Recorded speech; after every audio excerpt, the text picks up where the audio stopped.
Hello there, and welcome back to Real Conflict Zone. I'm your host, and before we dive into today's story, I want to thank each and every one of you for being here. Whether you're listening during your morning commute, taking a break from work, or settling in for the night, I appreciate you choosing to spend your time with us. If you're new to the channel, welcome to the community. We explore stories of survival, conflict, and the extraordinary things ordinary people do when pushed to their absolute limits. If you find yourself drawn into what you're about to hear, please consider subscribing and hitting that notification bell. And for those of you who've been with us from the beginning, your support means everything. Now, let's get into today's story, and I promise you, this one will test everything you think you know about human resilience and the limits of the human mind. There's a facility in the mountains of western Colorado that doesn't appear on any official maps. It's not listed in any government databases that civilians can access. The nearest town is 20 miles away, and the road that leads to it isn't marked on GPS. The compound itself is surrounded by razor wire fencing, guard towers, and motion sensors that detect anything larger than a deer moving through the surrounding forest. But despite all these precautions, despite the security measures and the isolation and the reputation for impossibly brutal training, hundreds of people attempt to gain admission every year. They come because they want to be tested. They come because they want to know if they have what it takes to survive in one of the most elite paramilitary training programs in existence. And they come because they know that if they succeed, if they actually make it through to the end, their lives will never be the same. The program is officially called Advanced Resistance Training, or ART. It's 6 months of progressive physical and psychological conditioning designed to prepare operatives for work in hostile environments, deep cover situations, and scenarios where the margin between survival and death is measured in seconds. The attrition rate is extraordinary. Out of the roughly 50 people who enter the program every 6 months, only 12 to 15 actually complete it. The rest quit, are injured and medically discharged, or in a handful of cases, suffer psychological breaks that require psychiatric intervention. What makes ART different from other military training programs is that it doesn't just test physical capability. Yes, the recruits run until their legs want to quit. Yes, they train in weapons systems and tactical movement and close-quarters combat. Yes, they learn survival skills and navigation and field medicine. But the true focus of the program is psychological. It's designed to see what happens to the human mind when everything you think defines you as a person is stripped away and you're forced to rebuild yourself from nothing. The instructors at ART understand something that most people don't. They understand that the body can endure almost anything if the mind is strong enough. They understand that the breaking point for most people isn't physical. It's psychological. It's the moment when you decide that you can't go on, that the pain is too much, that you've failed and there's no point in continuing. The instructor's job is to manufacture that moment, to force every recruit to confront their own breaking point, and then to push them past it. The recruits who can do that, who can survive having their minds shattered and can somehow put themselves back together, those are the ones who graduate. The woman at the center of this story had made it almost to the end. Her name was Sarah Chen, though at this stage of the program, names were just another thing that had been taken away. She was recruit number 7, and she had been living at the facility for nearly 6 months. In that time, she'd endured more physical and psychological stress than she'd experienced in her entire life before arriving. She'd been subjected to controlled hypothermia. She'd gone 72 hours without sleep while performing complex tasks that required full mental acuity. She'd been isolated for 2 weeks with no human contact except for an instructor who visited once a day to deliver a meal and ask her questions designed to make her question her own sanity. She'd been thrown into a pool of near-freezing water and made to tread water for hours. She'd trained until every muscle in her body screamed. She'd memorized endless strings of random numbers and recited them back after 48 hours of sleep deprivation. She'd been interrogated by instructors trained in advanced psychological manipulation techniques. She'd learned to survive on minimal calories while performing maximum physical exertion. And she'd made it through all of it. Not without difficulty, not without moments when she'd wanted to quit, not without. Dee put her through. Now, on the morning of what was supposed to be her final day at the facility, Sarah was told that there was one more test. The instructors brought her into the main briefing room and told her that the psychological evaluation stage of her training wasn't actually over. That everyone thought it was, that the other recruits who'd already graduated thought it was, but it wasn't. There was one final test, a test that only a small percentage of recruits even knew existed. It was called the Perseverance Protocol, and it was designed to determine whether a recruit could maintain their psychological stability and their sense of self under conditions of extreme stress combined with sensory deprivation, sleep deprivation, and psychological pressure. The test would take place that night. Sarah would be escorted to a specialized facility that existed in an underground bunker beneath the main compound. She would be placed in a controlled environment where she would be subjected to a specific sequence of stressors. The test was designed to last anywhere from 6 to 24 hours, depending on how the subject responded. During the test, she would be monitored continuously by medical personnel and instructors, and the test would be stopped if she reached a true breaking point, if her psychological or physical stability became untenable. But there was another condition to the test. The facility where it took place had only ever been designed to hold one person. It had only ever been constructed with the intention of testing one person at a time. So all of the instructors who administered it knew, even though they didn't explicitly say it, that if Sarah didn't pass this test, the program was done with her. She wouldn't graduate. She wouldn't get the certification and the opportunity for employment that came with completion. She wouldn't be allowed to leave the facility to resume her normal life. Instead, she would be taken to a secure location and kept in what amounted to protective custody, because everything she'd learned during her time here, all the psychological manipulation techniques and the advanced interrogation methods and the operational strategies and the classified material about covert programs that didn't officially exist, all of that would be considered a security risk if she was allowed to walk away. It wasn't explicitly threatened. But it was implied clearly enough that Sarah understood exactly what was at stake. This wasn't just the final test to determine if she was good enough to graduate. This was the test that determined her entire future. Pass it, and she'd completed the program and could move forward with her life. Fail it, and she'd spend the rest of her existence in some form of government detention, unable to ever tell anyone about what she'd experienced here, unable to reclaim her previous identity, unable to be Sarah Chen anymore in any meaningful sense. Sarah had trained for 6 months to handle stress and adversity. She'd been conditioned to respond to physical pain, to push through exhaustion, to resist psychological manipulation. But knowing that everything depended on this one test, that there was no safety net, no option to try again, that if she failed tonight she was essentially ceasing to exist as a person, that added a layer of pressure that no amount of training could have fully prepared her for. The day before the test, Sarah was placed in complete isolation. She was moved to a small room with a cot, a toilet, and a sink. The lights were kept on continuously. She was given water but no food. An instructor came every 2 hours and asked her to perform a simple cognitive test, nothing too demanding, just basic arithmetic problems and pattern recognition tasks. She was allowed to sleep if she could, but the lights never turned off and the instructor would arrive every 2 hours to wake her up.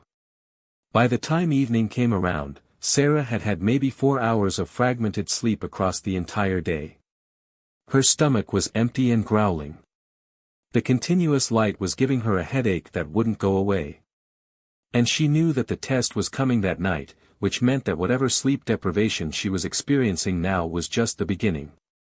At 9 o'clock in the evening, an instructor came to get her. He was a man named Colonel Marcus Webb, though by this point in the program, most recruits had stopped thinking of their instructors as people with names and identities and had started thinking of them as representing a monolithic force of stress and adversity. Webb was the commander of the training facility, the man who made the final decisions about who got to graduate and who didn't. He had a reputation for being fair but absolutely merciless. He'd personally supervised the psychological evaluations for every graduate who'd come through the program in the last 10 years. Webb didn't say much as he escorted Sarah down through the facility. They walked through corridors that Sarah had never been in before, down a series of stairs that seemed to descend deeper and deeper into the earth. Eventually they reached a heavy metal door with an electronic lock. Webb entered a code, and the door swung open. Inside was what looked like a small medical facility. There was a bed with restraint straps, though the restraints looked more decorative than actually functional. There was medical monitoring equipment lining one wall.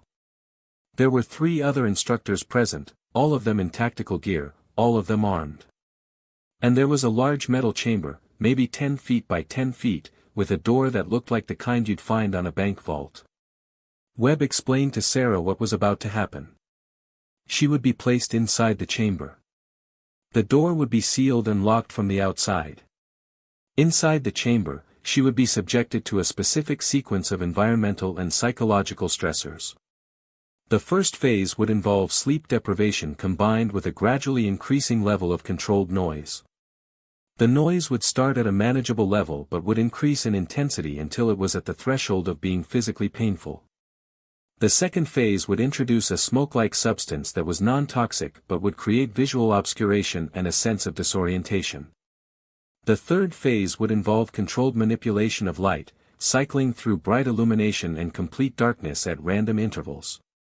Throughout all of this, she would be required to perform increasingly complex cognitive and physical tasks. She would have access to water but no food. The entire sequence was estimated to last between 8 and 24 hours, depending on her performance and her physical response to the stressors. Most importantly, there would be cameras in the chamber monitoring her at all times. There would be a panic button that she could press if she reached a point where she genuinely felt she was losing psychological stability or if she was in genuine physical danger. If she pressed the panic button, the test would stop immediately, and she would be medically evaluated. But pressing the panic button would also mean that she was done with the program. She wouldn't graduate. And she wouldn't be allowed to leave the facility. Her life as a free person would be over. Sarah listened to all of this with a strange sense of detachment. She'd spent 6 months conditioning herself to accept stress and adversity. In some ways, knowing exactly what was coming, knowing that there was a finite endpoint to this test even if that endpoint was measured in hours rather than minutes, made it slightly less terrifying than if she'd gone into it completely unprepared. But in other ways, knowing that failure meant the end of her life as she understood it, that added a psychological weight that was almost crushing. She asked Webb if there was anything she could do to prepare. He told her no. The preparation was over. The training was complete. All that was left was to see whether she had truly internalized the lessons of the past 6 months or whether it had all been surface-level conditioning that would evaporate the moment she was genuinely tested. Sarah was escorted into the chamber. The door was closed behind her and sealed.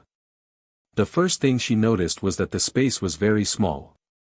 She could walk from one side to the other in maybe a dozen steps. The walls, floor, and ceiling were all constructed from a material that looked like reinforced concrete.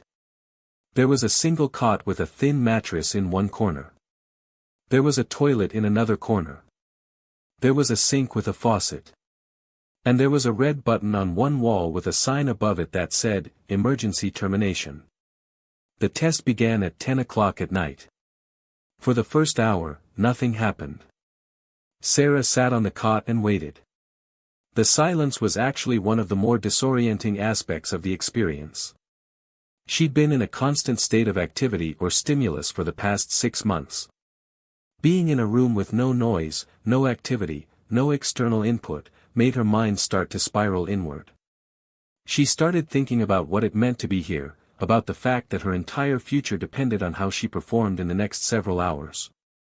She thought about her family, who believed she was away attending some kind of intensive professional development program. She thought about her apartment in San Francisco, which was currently being paid for by funds that her family thought were coming from her employer. She thought about whether she'd made a terrible mistake coming to this place. And then, exactly at 11 o'clock, the test began in earnest.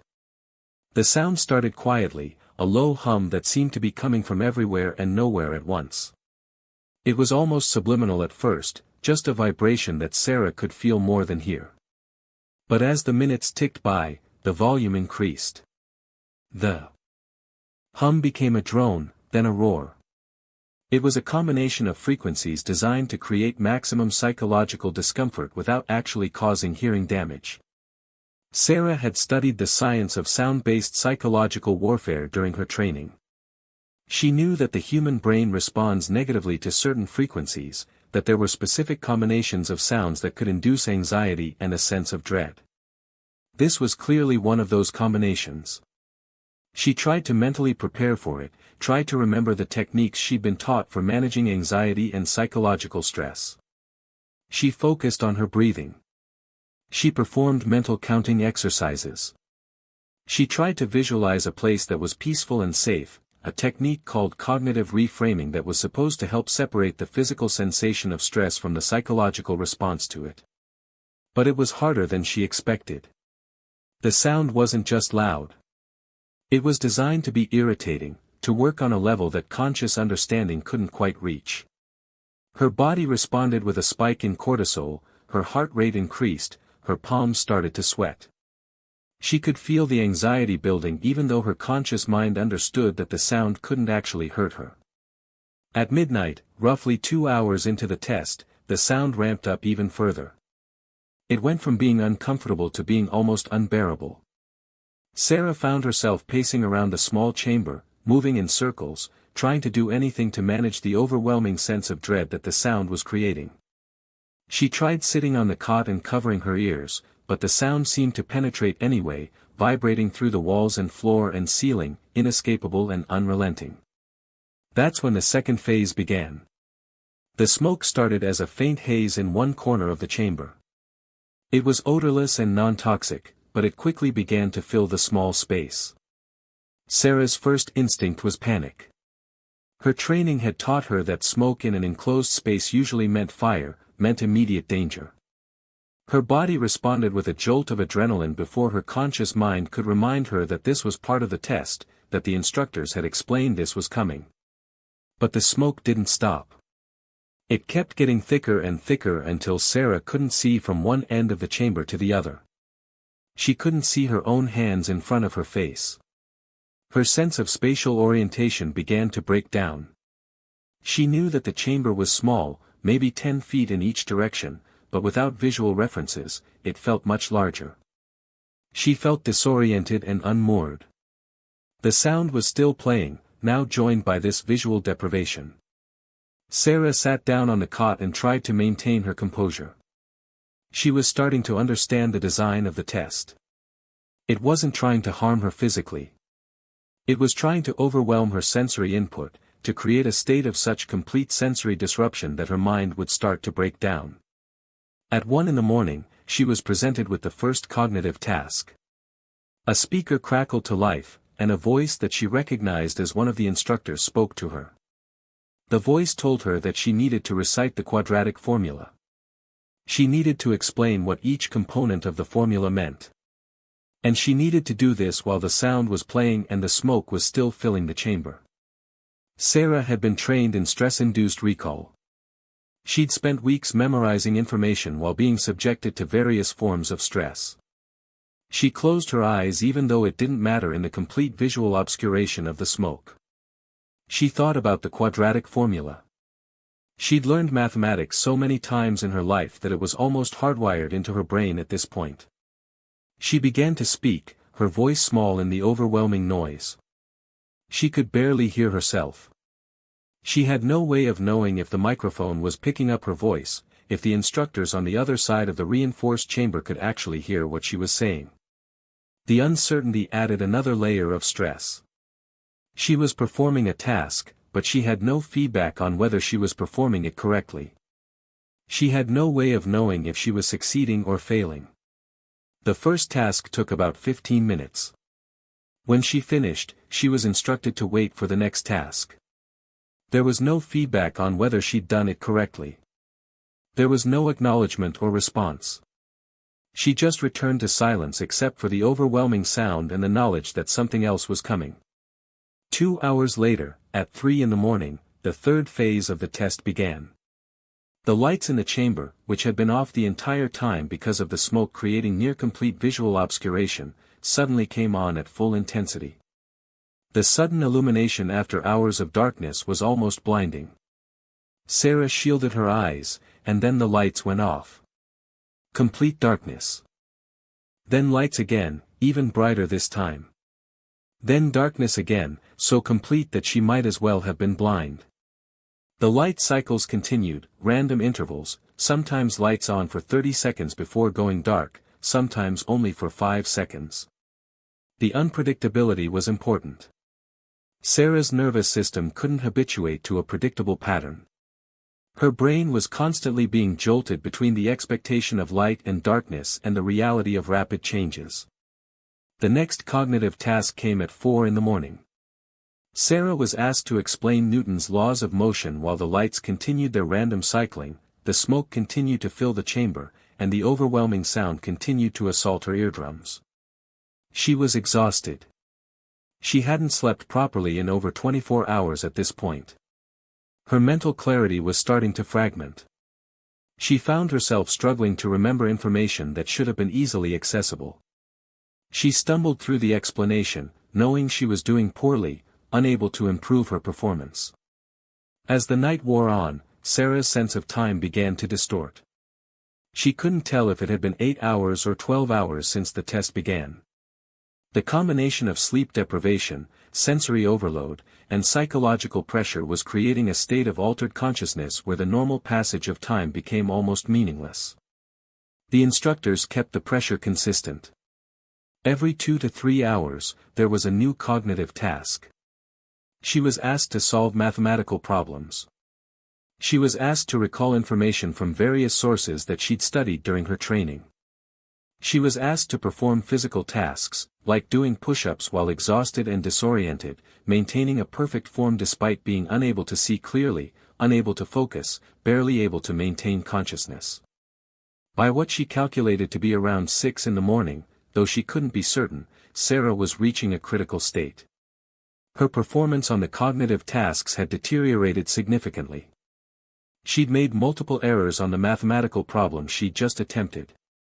She'd forgotten key details when asked to recall information. Her body was starting to show signs of severe stress. Her hands were shaking. Her breathing was irregular. She could feel her heart rate spiking and dropping at random intervals. That's when she heard a new voice through the speaker. It was Webb, the commander of the facility. He spoke to her directly, his voice cutting through the overwhelming sensory input of the test. He told her that she was failing the test. He told her that her performance was below the acceptable threshold. He told her that every operator who graduated from this program was required to maintain a certain level of cognitive and physical performance even under extreme stress, and that she was not maintaining that threshold. He told her that this was her opportunity to make a choice. She could press the panic button, end the test, accept that she'd failed, and accept the consequences of that failure. Or she could continue the test, knowing that she was already failing, knowing that the instructors believed she wasn't capable of success, and submit herself to additional hours of stress in pursuit of a goal that might already be impossible to achieve. He told her that this wasn't about whether she could physically survive the next several hours. The instructors were monitoring her vital signs. She wasn't in any genuine medical danger. This was about whether she could mentally survive the knowledge that she was failing, whether she could continue to push forward when everything in her circumstances suggested that giving up was the rational choice. Sarah listened to this speech without responding. She didn't know what to say. She didn't know if Webb was telling the truth or if this was part of the psychological manipulation, part of the test itself. Maybe she was actually performing adequately and he was just trying to break her psychologically. Or maybe she really was failing and this was her last chance to make a clean exit before things got worse. The sound continued to roar. The lights continued to cycle. The smoke continued to obscure her vision. And Sarah sat in the middle of this sensory chaos and made a decision. She decided to continue. It wasn't a conscious decision based on rational analysis. It was more of an instinctive response rooted in the 6 months of conditioning she'd undergone. She'd been trained to push through adversity, to refuse to quit even when every part of her mind was screaming at her to stop. The panic button represented surrender, represented accepting failure, represented allowing the circumstances to dictate her destiny. And somewhere in the depths of her exhausted, traumatized mind, she wasn't ready to do that. She told herself that she would continue for one more hour. After one more hour, she'd reassess the situation. She'd decide whether she could keep going or whether pressing the panic button was the right choice. Breaking the challenge into smaller, more manageable time frames was a technique she'd been taught. Instead of thinking about potentially hours of continued suffering, she could focus on just the next 60 minutes. Just one more hour. She could do one more hour. The sound seemed to get louder as if responding to her decision. Sarah gritted her teeth and prepared for the next cognitive task. Over the next several hours, Sarah existed in a state that was more like dissociation than normal consciousness. She was performing the tasks the instructors asked of her, but she was also observing herself performing them, as if she was watching her own actions from some distance. She was reciting information and solving problems and completing physical exercises, but the person doing these things felt almost separate from her conscious identity. This dissociative state was actually helpful in some ways. The exhaustion and the stress were so overwhelming that normal consciousness would have been unbearable. By partially separating her observing mind from her performing body, she was able to continue to function even though she should have been completely incapacitated by this point. But dissociation was also dangerous. It was a sign that her mind was starting to break under the pressure. It was a response that protected her in the short term but could cause long-term psychological damage if it continued too long. The instructors were monitoring for this.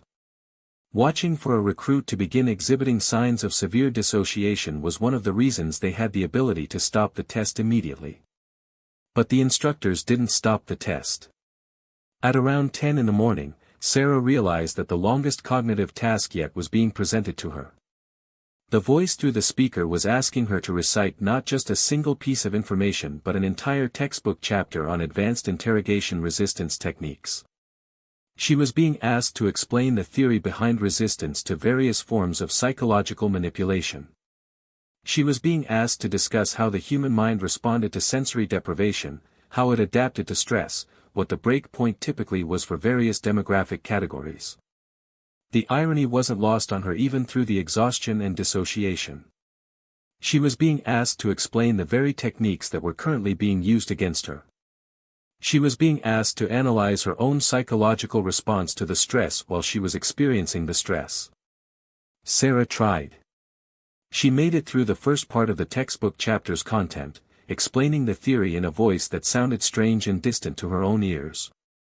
But somewhere in the middle, her mind simply stopped being able to access the information. She wasn't forgetting it exactly.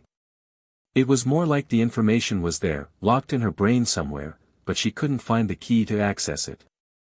She started stuttering. She started repeating herself. She started making up information, filling in the gaps with nonsense because her mind couldn't handle the pressure of incomplete answers. The speaker went silent. The sound that had been playing for so long that it had almost become part of her internal sense of reality continued to roar around her. The lights continued to cycle. The smoke continued to fill the chamber. But the instructors didn't give her a new task. Nothing happened for what felt like an eternity but was probably only about 20 minutes. Sarah sat on the cot and tried to understand what was happening. Was the test over? Had she finally failed completely and the instructors were just waiting to see if she'd pressed the panic button? Or was this a new phase of the test, a psychological evaluation of how she responded to uncertainty and the absence of external stimulation? Then the speaker came back to life, and Webb's voice spoke to her again. He told her that the test was now entering its final phase. He told her that everything that had happened up to this point had been a preparation for what was about to come. He told her that true psychological resilience wasn't about surviving external stressors. It was about surviving internal doubt. It was about maintaining a sense of self and purpose even when all external evidence suggested that everything she believed about herself was false. He told her that for the next 6 hours, she would receive no cognitive tasks. She would receive no feedback on her performance. There would be no timer, no indication of when the test would end. The sound would continue. The lights would continue to cycle. The smoke would continue to fill the chamber. And she would have to decide, minute by minute, hour by hour, whether she was still herself or whether the stress had erased the person she had been. He told her that this was the true test. Not whether she could survive physical adversity. Not whether she could perform cognitive tasks under pressure. But whether she could maintain her identity, her sense of self, her internal sense of who she was and why she was doing this, when there was nothing external to anchor that identity to. When Webb finished speaking, the speaker went silent again. The only sounds were the overwhelming roar of the noise, the crackle of the smoke, the occasional beep of the light cycling from bright to dark. Sarah sat in the center of the chamber and faced something more terrifying than any physical adversity, any cognitive challenge, any external stressor. She faced the void of her own mind. This was the moment where most people broke. This was the moment where the training they'd received became irrelevant because there was nothing external to train against anymore. This was pure psychological warfare fought in the arena of internal consciousness. Sarah's mind began to spiral. She started questioning why she was doing this. She started questioning whether anything in her life had been real. She started questioning whether the person she thought she was, the person she'd always believed herself to be, actually existed, or whether she was just a construct, a collection of memories and reactions that could be unmade by circumstances.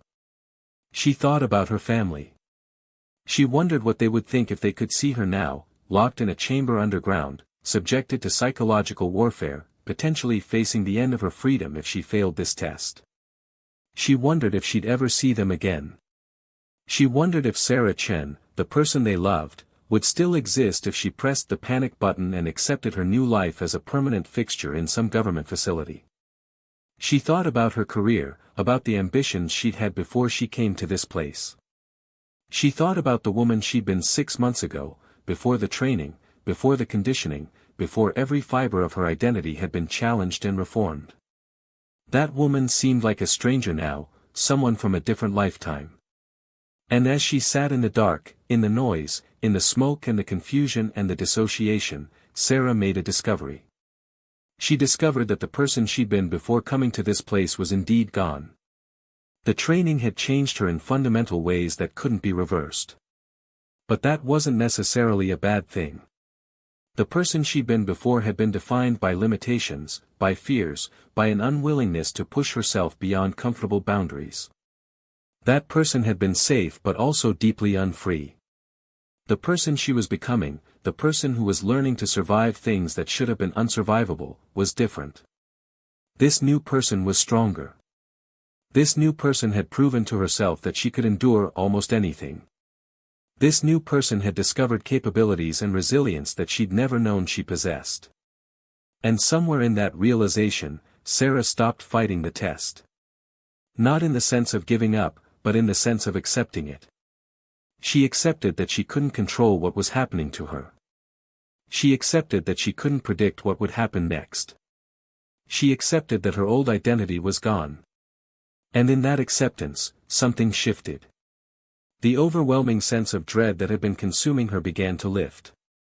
Not because the stressors had gone away, but because she'd stopped resisting them.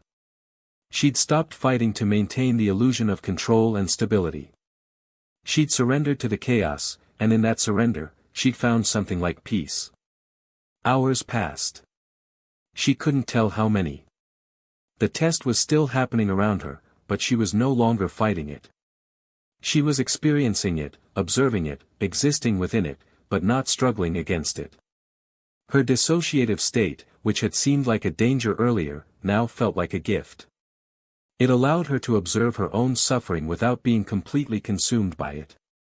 She thought about the instructors watching her on cameras. She thought about what they were seeing. Were they watching a woman breaking down? Were they watching someone failing the test? Or were they watching someone achieving exactly the kind of psychological state that they were trying to create? And then, without warning, without any indication that anything was different, the sound stopped. The sudden silence was almost as jarring as the overwhelming noise had been. Sarah realized that she'd become so adapted to the noise that the absence of it felt like a physical loss. She sat in the silence and tried to understand what it meant. Was the test over? Had she passed? Had she failed? The lights were still cycling. The smoke was still present. But the sound was gone. And in that silence, Sarah heard something else. She heard her own heartbeat. She heard her own breathing. She heard the small sounds of her body shifting. On the cot. These sounds, which had always been there but had been masked by the overwhelming external noise, now seemed incredibly loud and incredibly important. Minutes passed. Then the speaker came back to life. Webb's voice, no longer aggressive or confrontational but speaking with a kind of careful neutrality, asked her a single question. He asked her to explain who she was. Not her name. Not her past. Not her credentials or her accomplishments. Just who she was. What was the essential core of her identity that remained even after everything had been stripped away? Sarah opened her mouth to answer, and nothing came out. She tried again. She still couldn't speak. She realized that she'd been awake for over 32 hours at this point. She'd been subjected to overwhelming sensory input for more than 12 hours. Her mind was operating in a state that was barely functional. But somehow, she found her voice. She told Webb that she was a person who refused to quit. She told him that she was a person who'd chosen to come to this place despite knowing the risks. She told him that she was someone who decided that discovering her own limits was more important than maintaining the illusion of safety. She told him that she was a person who'd learned to survive things that should have broken her. She told him that she was Sarah Chen, and she was still here. There was a long silence after she finished speaking. The lights continued to cycle. The smoke continued to fill the chamber. Then Webb responded. He told her that the test was over. He told her that the chambers would be opened in a few minutes.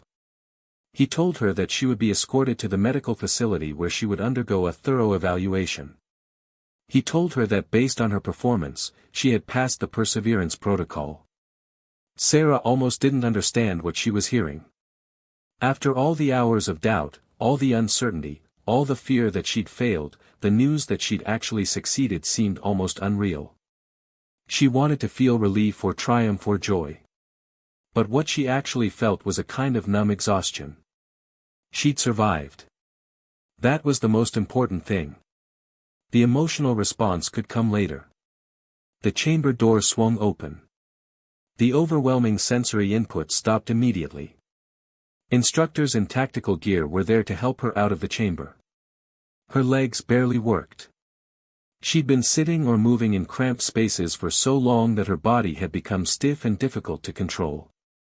The instructors carried her more than they helped her walk. The transition from the oppressive heat and smoke of the chamber to the cool air of the underground facility was almost shocking to her system. In the medical facility, she was laid on a bed and immediately hooked up to various monitoring equipment. A doctor began checking her over, looking for signs of physical harm, checking her vital signs, monitoring her mental state.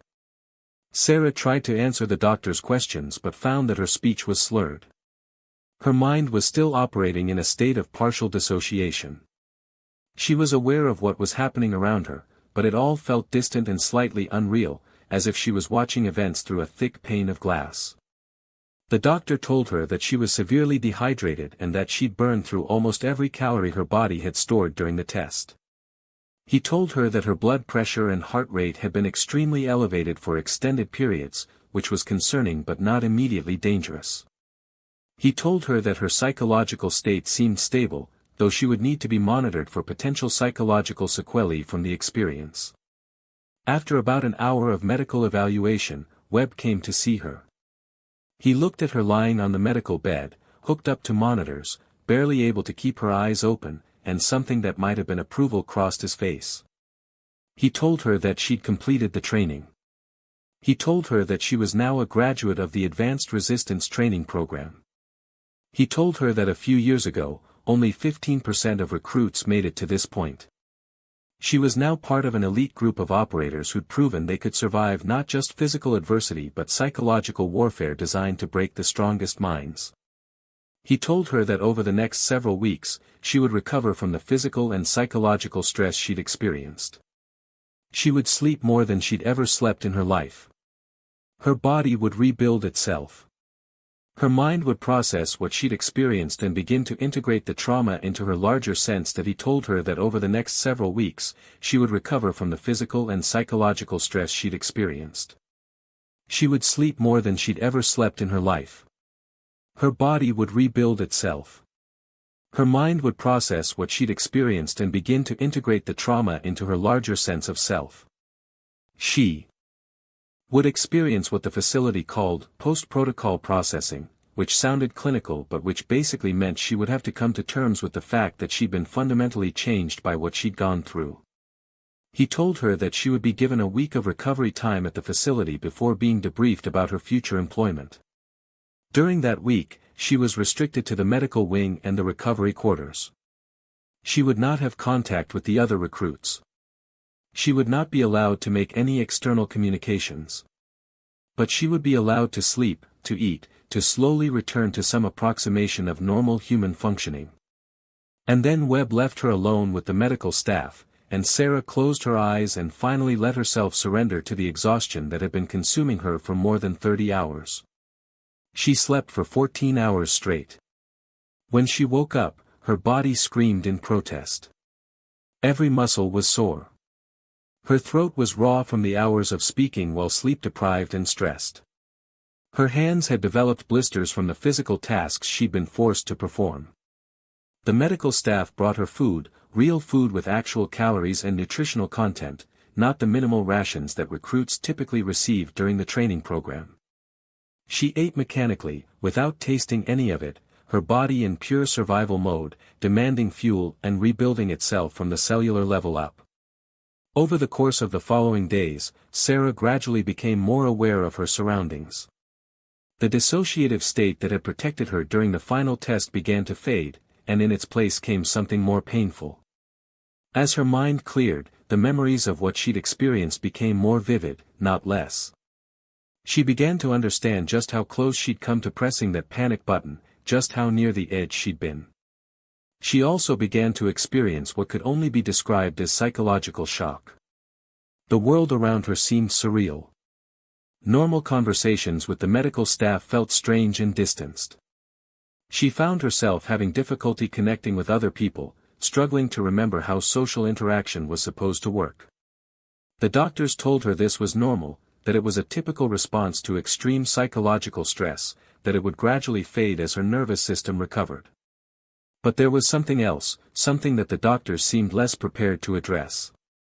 Sarah found herself experiencing intrusive memories of the chamber, flashbacks where she was suddenly back in that small space, surrounded by smoke and noise and the overwhelming sense of helplessness. She would be sitting in her recovery room, and suddenly she'd hear the phantom sound from the test, the overwhelming drone that had characterized the first hours of the Perseverance protocol. Her heart rate would spike. Her breathing would become shallow. Her body would respond to a threat that wasn't there. The doctors called this post-traumatic stress. They assured her it would fade with time. They gave her techniques for grounding herself in the present moment, for distinguishing between the memory of trauma and the current reality. Some of these techniques helped. Some didn't. On the third day of her recovery, Sarah had a visitor. It was one of the instructors she'd interacted with during the training program, a woman named Captain Elena Reeves who'd supervised some of the advanced weapons training. Reeves was different from the interrogators and psychological specialists who worked in the main compound. She seemed to view the recruits as human beings rather than problems to be solved. Sarah had always found Reeves to be one of the more approachable members of the facility's staff. Reeves came into Sarah's recovery room and pulled up a chair. She didn't ask how Sarah was doing. She didn't exchange pleasantries. She just sat down and spoke to her with a kind of casual honesty that Sarah hadn't experienced in months. "You're going to struggle for a while," Reeves said. "What you went through in that chamber, it's designed to break people. The fact that you didn't break means you have something special. But that doesn't mean you're not damaged. Everyone comes out of that chamber damaged. The question is whether you can integrate that damage into who you are or whether it's going to consume you. Sarah didn't know how to respond. She hadn't expected someone to be so direct about the reality of her situation. Reeves continued. There are support systems in place. After you're fully recovered and you've been debriefed and you've accepted your position in the agency, you'll have access to psychological counseling. It's not the same as civilian therapy. The therapists work for the agency, which means they understand the specific challenges of the work we do here. But they're good. They're trained to help people integrate experiences like yours. Why are you telling me this? Sarah asked. Her voice was still hoarse from the hours of speaking during the test. Because some of the graduates don't make it, Reeves said. They pass the program. They complete the training. They graduate. But they can't handle the psychological aftermath. They take their own lives. Or they have a break from reality and need to be institutionalized. Or they just walk away and try to live a civilian life while being hunted by the agency because they know too much and the agency can't allow someone to just disappear with classified information in their head. She paused. I've seen 3 graduates in the past decade take that path. That's not going to be you. How can you be sure? Sarah asked. I can't, Reeves said. That's why I'm telling you that the support is there if you need it. Use it. Don't try to tough this out alone. That's not strength. That's just a way of making it easier for trauma to destroy you. After Reeves left, Sarah sat with those words. She'd been taught throughout the training program that the key to survival was to be strong, to push through adversity, to refuse to quit even when everything in your mind was screaming at you to stop. But Reeves was saying something different. Reeves was saying that acknowledging that you needed help, reaching out to people, accepting support, that was also a form of strength. It was a different kind of strength than the kind she'd been taught to cultivate, but it was strength nonetheless. By the end of her week of recovery, Sarah was physically healed enough that the medical staff declared her ready for the debriefing process.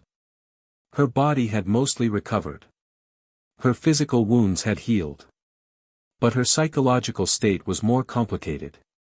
The flashbacks had become less frequent but hadn't disappeared entirely. She still experienced moments where she felt disconnected from reality, moments where she had to remind herself that she was safe, that the test was over, that she wasn't still trapped in that chamber. The debriefing took place in one of the administrative buildings of the facility, in a conference room that felt almost surreal in its normalcy. There was a table. There were comfortable chairs. There was coffee and water and snacks. It felt like a normal business meeting, except it was the most consequential meeting of Sarah's life. Webb was there. So were 2 other people she didn't recognize, a man and a woman in business attire who introduced themselves as representatives from the agency's employment division.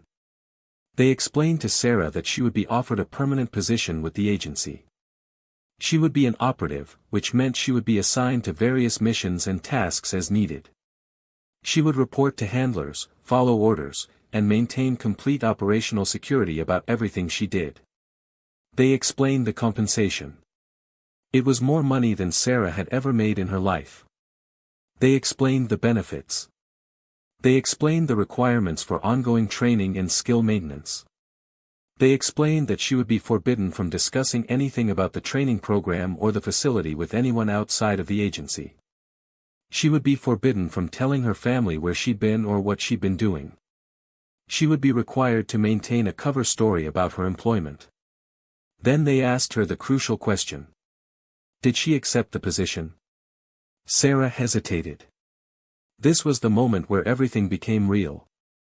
This was the moment where she had to commit to a fundamentally different life. She thought about her family in San Francisco, who she'd been lying to for the past 6 months. She thought about her previous job, which she would now have to leave permanently. She thought about the life she'd been living before, the safe life, the normal life, the life where she didn't have to face her own psychological limits and fears. And she thought about what she'd learned in that chamber. She thought about the person she'd become through the training. She thought about the strength she'd discovered in herself, the resilience, the capability to survive things that should have destroyed her. "I accept," she said. The representative smiled. Webb nodded with what might have been approval. They explained that she would be given some time to settle into her new reality. She would be required to attend additional training sessions to learn the specific skills she would need for her operational role. She would eventually be assigned a handler who would be her primary point of contact for all missions and communications. But first, she would be given 2 weeks to decompress, to rest, to begin the process of integrating her training into her understanding of who she was. After the debriefing ended, Sarah was escorted back to her recovery quarters. She was told that she would be allowed to make contact with her family for the first time since entering the facility, though under controlled circumstances. A handler would be present during the call, and she was instructed to inform her family that she'd been on an intensive professional development program that had concluded successfully. She was not to reveal anything about the facility, the training, or the true nature of her employment. The next day, Sarah was brought to a secure communication room and allowed to call her mother. It was strange hearing her mother's voice after so long. Her mother sounded worried, asking if Sarah was okay, asking if the program had been too intense, asking if she wanted to come home to San Francisco for a visit. Sarah told her mother that she was fine, that the program had been challenging but she'd completed it successfully. She told her mother that her employer wanted to keep her based out of D.C. for the time being, that she'd be starting a new position in the coming weeks. She told her mother that she loved her and that she was sorry for being out of touch for so long. The call lasted 10 minutes. Then the handler disconnected it, and Sarah was taken back to her quarters. Over the following weeks, Sarah began the process of reintegrating into normal life while maintaining the fiction that nothing had fundamentally changed. She was given temporary housing in Washington, D.C., an apartment in a nondescript building in a quiet neighborhood. She was given money from her first month of employment and instructed to establish a civilian existence, to create a life that would allow her to move through the world without drawing attention. She also began her operational training. This was different from the training she'd received at the facility. That had been designed to break her down and rebuild her psychologically. This was designed to teach her the practical skills she would need to function as an operative. She learned advanced surveillance and counter-surveillance techniques. She learned how to conduct fieldcraft in an urban environment. She learned how to interact with informants and cultivate human intelligence sources. She learned protocol for operating in foreign countries, how to navigate different legal systems and cultural contexts, how to maintain operational security while deployed. She was assigned a handler, a man named Robert Chen, no relation, who had been with the agency for 23 years. Chen was professional but not warm. He explained her role to her in purely practical terms. She was an operative who would be deployed as needed. She would receive assignments. She would complete them. She would report back. Her personal life was secondary to her operational effectiveness. 3 months after arriving at the facility for the training program, Sarah was deployed on her first real mission. It was relatively simple, at least in the initial briefing. She was being sent to Berlin to make contact with an asset, a German businessman who had connections to organized crime networks in Eastern Europe. The agency wanted intelligence on the networks, specifically about weapons trafficking. Sarah's job was to establish a relationship with the asset, gain his trust, and then maneuver him into providing the information the agency wanted. She was given a cover identity. She was supposed to be a business consultant who specialized in international trade. She was given a small apartment in Berlin, a car, communication devices, a phone with a burner number. She was given operating guidelines and emergency protocols. And then she was sent out into the world to do something that 6 months ago she never would have imagined being capable of doing. The first weeks in Berlin were disorienting. Sarah existed in a constant state of heightened awareness. She was conscious of everything around her, constantly assessing threats, constantly running through counter-surveillance protocols in her mind. She had brief contact with other agency operatives who provided support, but she was largely operating alone, which was exactly how the agency wanted her to operate. Making contact with the asset was surprisingly straightforward. The agency had identified a business conference where he was scheduled to attend, and Sarah managed to position herself to have a chance encounter with him. They started talking. Sarah was friendly but professional. She dropped references to business connections, financial opportunities, the kinds of things that would interest someone with the asset's background and interests. By the end of the conference, they'd exchanged contact information. Over the following month, Sarah cultivated the relationship with careful precision. She had coffee with him. She attended business dinners where he was present. She shared information about financial opportunities that she'd been told to share, information designed to make her seem like a legitimate business contact rather than someone from the intelligence community. She slowly built the foundation of trust that she would eventually use to extract the information the agency wanted. But something unexpected happened. Sarah found that she was actually enjoying the operational work. She found that she was good at it. She found that the skills she'd learned during the training program, the ability to control her emotions, to present a false face, to maintain composure under pressure, translated remarkably well to the work of intelligence operations. She also found that she was beginning to experience something that she hadn't expected. She was beginning to have genuine respect for the asset. His name was Klaus, and he was a complicated man. He'd grown up in East Berlin before the fall of the wall. He'd experienced the strangeness of German reunification as an adult. He'd built a significant business through a combination of intelligence, cunning, and willingness to operate in moral gray areas. He wasn't a good man in any conventional sense, but he was an interesting one. As Sarah built her relationship with Klaus, she started to struggle with the nature of the work she was doing. She was establishing trust with him for the explicit purpose of manipulating him. She was presenting herself as someone she wasn't. She was gathering intelligence that would eventually compromise his operations and potentially lead to his arrest or worse.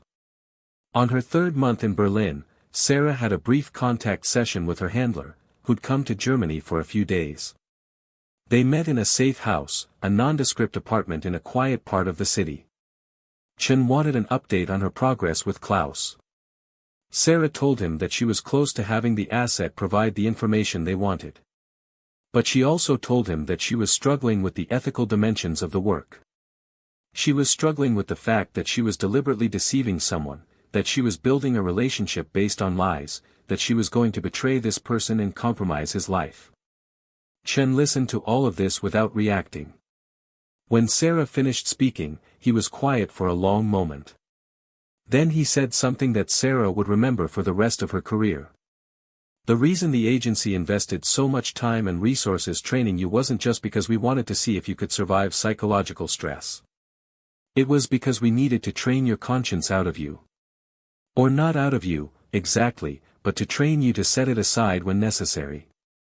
This work, the work of intelligence operations, it requires you to do things that would be considered immoral or unethical in normal circumstances. We can't have people in the field who are going to let their conscience prevent them from completing their missions.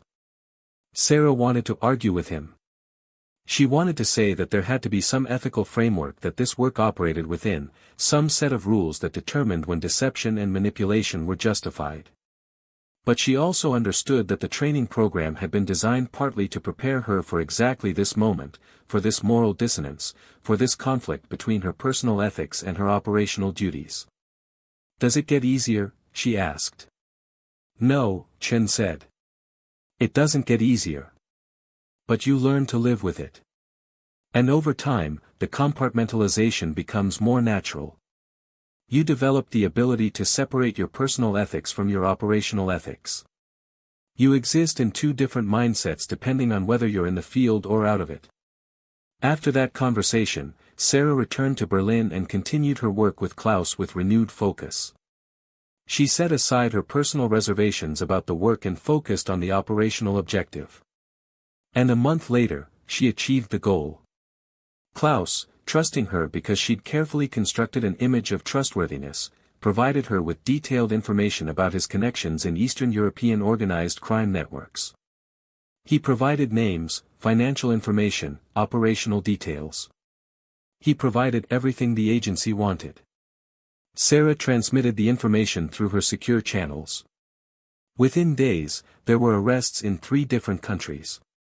The agency's intelligence had led to the disruption of a weapons trafficking operation. Klaus was arrested by German authorities acting on agency intelligence. His operation was dismantled.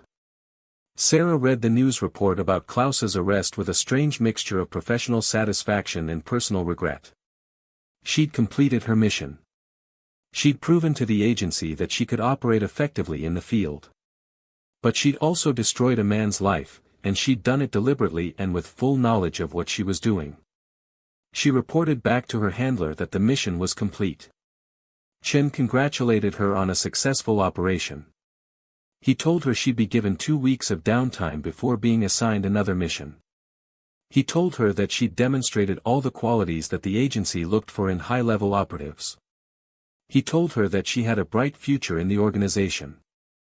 Sarah left Berlin and returned to her apartment in D.C. She spent the first week sleeping. She spent the second week going to therapy sessions with the agency's psychological support team. She talked about the difficulty of the work. She talked about the ethical challenges. She talked about the strange dissociation between her personal identity and her operational identity. The therapist, a woman named Dr. Melissa Zhang, listened to all of this and then made an observation that shifted Sarah's perspective somewhat. "You're experiencing the dissociation that's normal for people in your position," Zhang said. "What's important is that you're aware of it and that you're processing it. A lot of people in your line of work try to ignore the psychological aspects of the work. They tell themselves that they're just doing their job, that personal ethics don't apply in operational contexts. But you're doing something different. You're maintaining your humanity while also accepting that your work requires you to operate outside of normal ethical frameworks. That's actually healthier than the alternative." "Is it?" Sarah asked. "Is it healthy to consciously compartmentalize your ethics? Is it healthy to become 2 different people depending on the circumstances?" "I think," Zhang said carefully, "that the answer depends on how well you can maintain the boundary between those compartments. As long as you can function in your personal life while operating effectively in your professional life, it's sustainable. The danger comes when the compartmentalization breaks down, when operational ethics start to bleed into your personal life or vice versa." Over the following months, Sarah completed 3 more missions. Each one was relatively straightforward from an operational perspective. Each one required her to establish relationships with targets and extract information. Each one required her to use the skills she'd learned in the training program and the skills she'd learned in her operational training. And with each mission, Sarah found that the compartmentalization became easier. She found that she could establish genuine relationships with her targets while simultaneously maintaining the knowledge that she was manipulating them. She found that she could betray people and then move on to her next assignment without being consumed by guilt or regret. She found that she was becoming the kind of person that the training program had been designed to create. A year into her operational career, Sarah was assigned a mission that turned out to be more complicated than anything she'd encountered before. She was sent to Istanbul to make contact with a Russian intelligence asset who'd gone rogue. The asset, a woman named Irina Volkova, had access to classified information about ongoing covert operations in Ukraine. The agency wanted Sarah to establish a relationship with Volkova and convince her to provide the information to them. What the agency didn't tell Sarah initially was that other intelligence services also wanted Volkova's information. The Russian FSB was looking for her.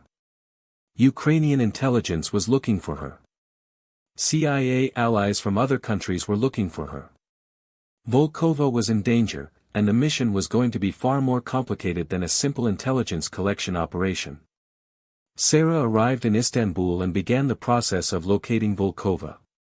It took her 2 weeks of careful fieldwork, following leads, talking to sources, slowly triangulating Volkova's location. When she finally found her, it was in a safe house in a residential neighborhood far from the tourist centers of Istanbul. When Sarah approached Volkova, she expected the typical wariness that any intelligence asset would exhibit towards someone who tracked them down. What she didn't expect was the overwhelming relief that Volkova displayed when she realized that the person who'd found her was a Western intelligence operative rather than Russian or Ukrainian. Volkova was scared. She'd been running for 3 months since she'd decided to defect from Russian intelligence. She was running out of money. She was running out of safe places to hide. She was exhausted from the constant stress of being hunted. When Sarah offered her protection and asylum in exchange for the classified information she possessed, Volkova didn't hesitate. But the situation was more complicated than a simple extraction. Volkova's information wasn't just about Ukrainian operations. It was about deep CIA operations, about American operatives working in Russia, about information that would potentially compromise not just ongoing missions but entire operational networks. If Volkova's information was obtained by Russian or Ukrainian intelligence, American operatives could die. Sarah realized that the agency had sent her in without fully explaining what she was actually being asked to do. She was being asked not just to extract information, but to handle a defection that could have massive geopolitical implications. And she was being asked to do it while operating in a location where multiple intelligence services were actively looking for the target. Sarah called her handler and explained the situation. Chen told her to proceed with the extraction. He told her that backup would be available if needed but that extraction operations were best handled by the field operative with minimal external input. He told her that the agency was confident in her ability to manage the situation. Sarah made a decision that would have consequences she didn't fully anticipate at the time. Instead of immediately processing Volkova's defection through standard agency protocols, she decided to assess Volkova's situation more carefully. She spent 3 days in Istanbul with Volkova, not as an intelligence operative and target, but as two people having genuine conversations about the situation they were in. Volkova explained why she'd decided to defect. She explained that she'd come to believe that Russian intelligence operations in Ukraine were not just immoral but genocidal. She'd reached a point where she couldn't continue to participate in work that she fundamentally believed was wrong. She wanted out, but she wanted her defection to mean something. She wanted her information to actually prevent further atrocities rather than just becoming raw intelligence that bureaucrats filed away in databases. Sarah listened to all of this and found herself in a position she hadn't been in during any previous mission. She found herself sympathizing with her target on a level that went beyond simply building rapport for operational purposes. She found herself believing that Volkova was telling the truth, that her motivations for defecting were genuine, that her information could actually make a difference in the world. But she also found herself facing a choice that the training program hadn't really prepared her for. She could follow her orders, process Volkova's defection through the standard channels, turn the information over to the agency, and let the system handle it. Or she could do something that violated agency protocol and might result in serious consequences for her professionally. On the 3rd day, Sarah called her handler again. She told Chen that she wanted to bring Volkova out, but she wanted assurances that Volkova would be treated fairly, that her defection would actually result in her being protected and allowed to live a relatively normal life, rather than spending the rest of her existence in some form of agency detention. Chen told her that he would relay her concerns to the agency's command structure. He told her that extraction operations sometimes required negotiation between the operative in the field and the organization managing the operation. He told her to stand by while he communicated with higher-level decision-makers. An hour later, Chen called her back. He told her that the agency had agreed to Volkova's conditions. She would be given asylum in the United States. She would be provided with a new identity. She would be given a degree of freedom that was unusual for defectors but was being authorized in this case because of the significance of the intelligence she possessed.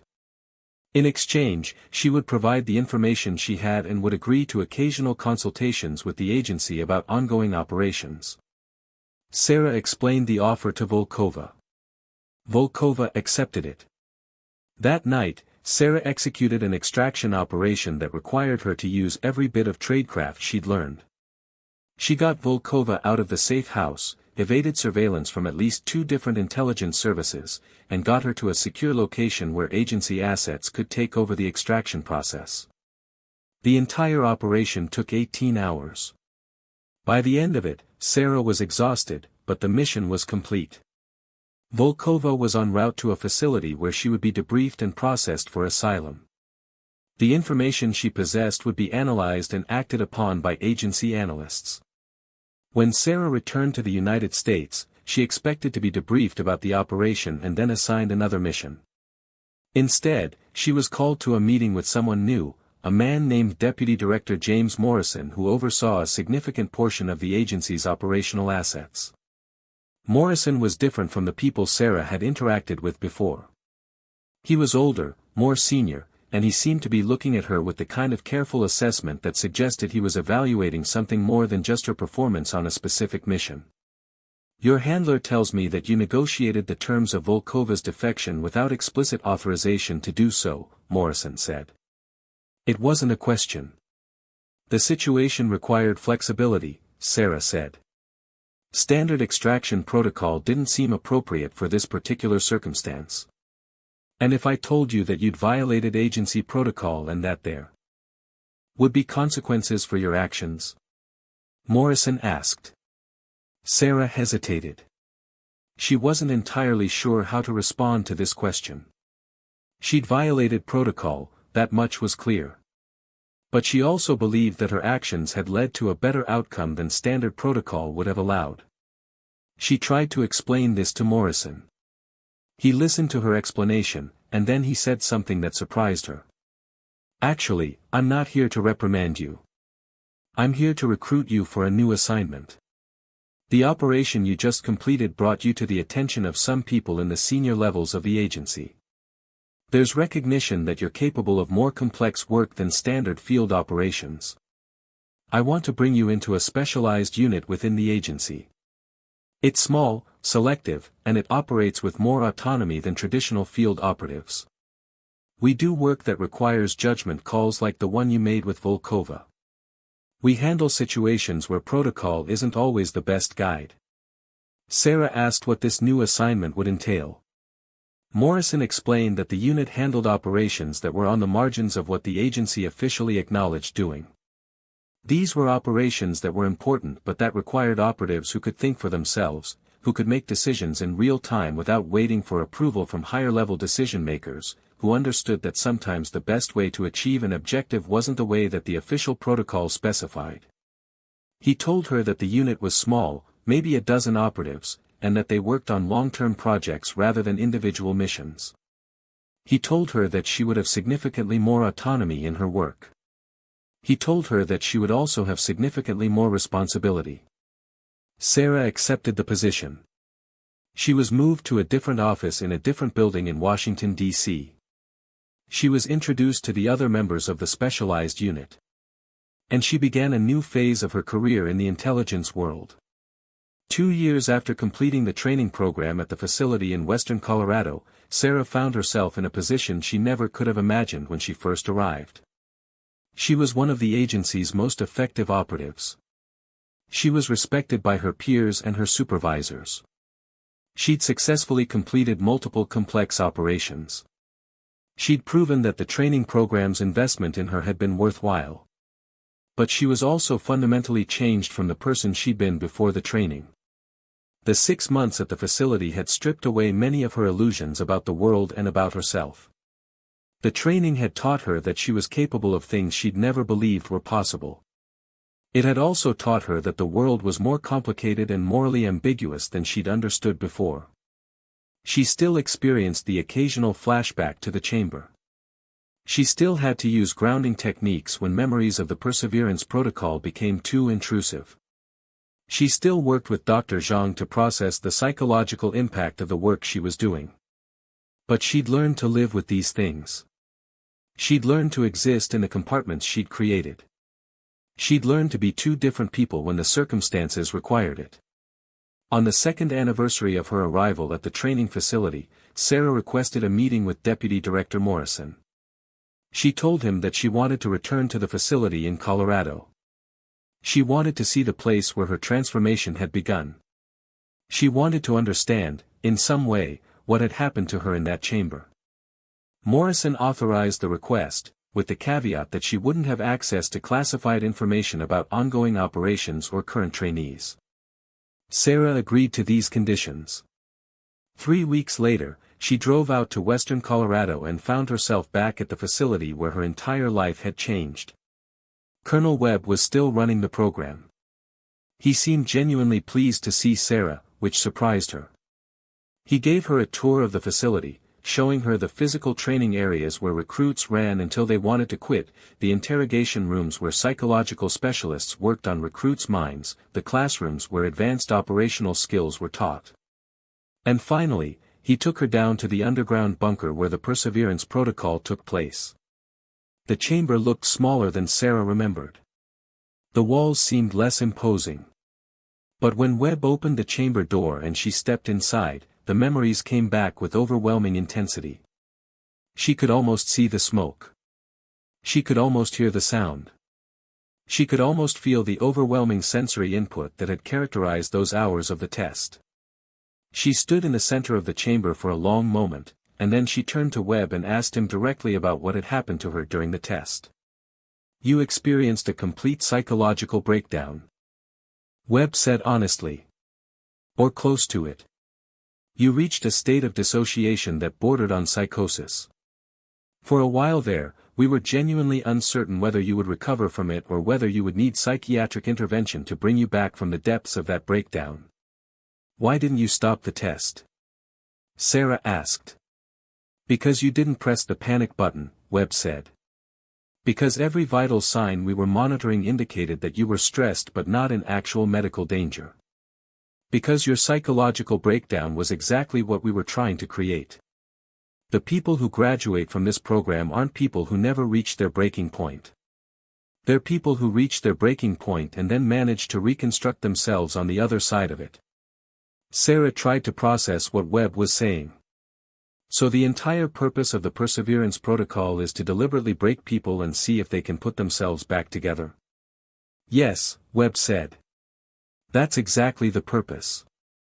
And the people who can do that, who can face complete psychological dissolution and then rebuild their identity on the other side of it, those are the people who can handle the work you're doing now.